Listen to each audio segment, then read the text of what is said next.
Hello everyone, welcome to Nagpuri বার। আশা করি তোমরা সকলে ভালো আছো, আমিও ভালো আছি। দেখে নাও আজ আমি কোন রেসিপি তোমাদের সাথে শেয়ার করছি।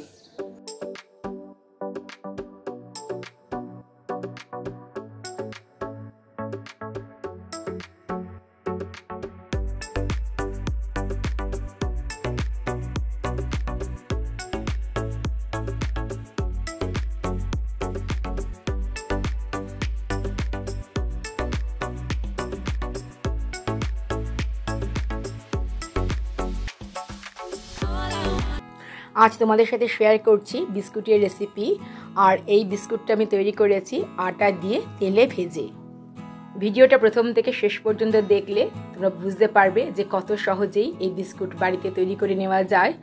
আর এই ভিডিওটা দেখার পর তোমরা নিজেরাই তৈরি করে নিতে পারবে। খুব বেশি হলে 10 মিনিট লাগবে এই বিস্কুট তৈরি করতে।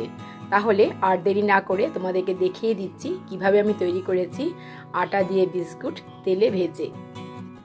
আটার বিস্কুটের জন্য প্রথমে আমি নিয়ে নিয়েছি 1 কাপ আটা। তবে আটা দিয়ে না করে ময়দা দিয়েও কিন্তু বিস্কুট তৈরি করা যায়। দেবো 1/4 কাপ সুজি। এবার আমি এর মধ্যে অ্যাড করে দিচ্ছি 1 পিঞ্চ নুন। তবে বেশি নুন দেবে না, তাহলে নরম হয়ে যাবে। নুন দিয়ে ভালো করে ড্রাই অবস্থায় মিক্সড আপ করে নিচ্ছি। মিক্সড আপ করে নেওয়ার পরে আমি এর মধ্যে দিয়ে দিচ্ছি 1 টিস্পুন জোয়ান। ইচ্ছে করে তোমরা জোয়ানের পরিবর্তে সাদা জিরে কিংবা কালো জিরেও দিতে পারো। জোয়ান দিয়ে নাড়াচাড়া করে নেওয়ার পরে আমি এর মধ্যে দিয়ে দিলাম 1 টেবিল স্পুন ঘি। ঘিয়ের পরিবর্তে সাদা তেলও দেওয়া যেতে পারে। এবার ভালো করে চামচ দিয়ে ময়ান দিয়ে নিচ্ছি। তবে চামচ দিয়ে কিন্তু খুব ভালো তৈরি হবে না, লাস্ট মোমেন্টে কিন্তু হাত দিয়েই মাখতে হবে। দেখতেই পাচ্ছ খুব ভালোভাবে ময়ান দেওয়া হয়ে গেছে। এবার এটা এক সাইড করে রেখে দিচ্ছি। এবার একটা বাটির মধ্যে নিয়ে নিচ্ছি 1/3 কাপ চিনি। আর দিয়ে দেব ঘরের টেম্পারেচারে থাকা 1/3 কাপ দুধ। দুধের পরিবর্তে তোমরা জলও দিতে পারো। এবার একটু মিশিয়ে নেব।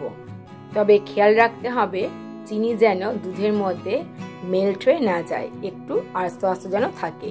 এবার একটু একটু করে দুধ আর চিনির মিশ্রণ আমি দিয়ে দেব আটার মধ্যে।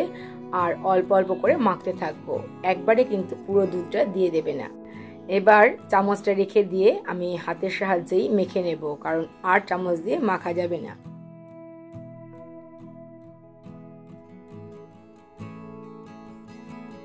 দেখতে পাচ্ছ কত সুন্দর মাখা হয়েছে। আর চিনিগুলো দেখা যাচ্ছে, চিনি আর জোয়ান খুব ভালোভাবে দেখা যাচ্ছে।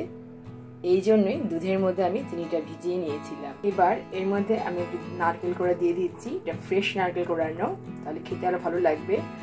অল্পই দিলাম। আর তোমরা যদি ড্রাই কোকোনাট দাও, অর্থাৎ ডেসিকেটেড কোকোনাট যদি দাও, তাহলে আরো একটু বেশি দিও।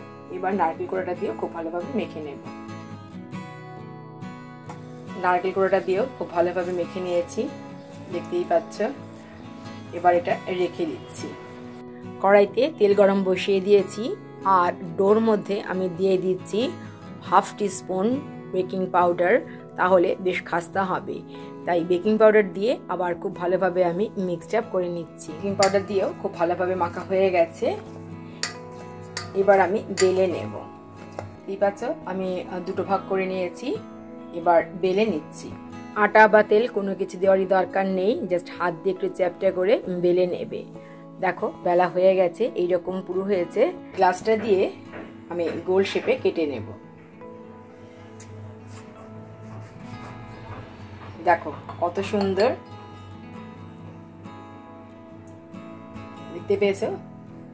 এভাবে সবগুলো কেটে তারপর তোমাদেরকে দেখাচ্ছি। আর কেটে নেওয়ার পরে এই যে অংশটা পড়ে থাকছে, এটাও কিন্তু ফেলা যাবে না, এটাকে আবার গোল করে কেটে নেব। এবার দেখো একটা স্টিকের সাহায্যে আমি একটু ডিজাইন করে দেব, তাহলে দেখতেও ভালো লাগবে। দেখতেই পাচ্ছ সবগুলো বিস্কুট রেডি হয়ে গেছে। এদিকে তেলটাও গরম হয়ে গেছে। এবার গরম তেলের মধ্যে দিয়ে দিচ্ছি।